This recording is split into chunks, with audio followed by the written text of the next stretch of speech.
ఏలూరు జిల్లా కలెక్టరేట్ గోదావరి సమావేశ మందిరంలో సోమవారం జిల్లా స్థాయి ప్రజా సమస్యల పరిష్కార వేదిక కార్యక్రమాన్ని జిల్లా స్థాయి అధికారులతో నిర్వహించారు.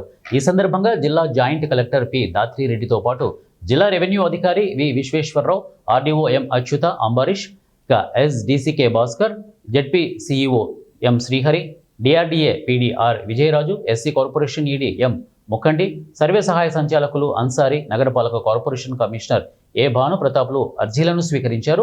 ఈ సందర్భంగా జిల్లా జాయింట్ కలెక్టర్ పి దాత్రిరెడ్డి మాట్లాడుతూ ప్రజా సమస్యల పరిష్కారంపై అధికారులు ప్రత్యేక పర్యవేక్షణ చేసి నాణ్యమైన పరిష్కారం చూపాలని అన్నారు.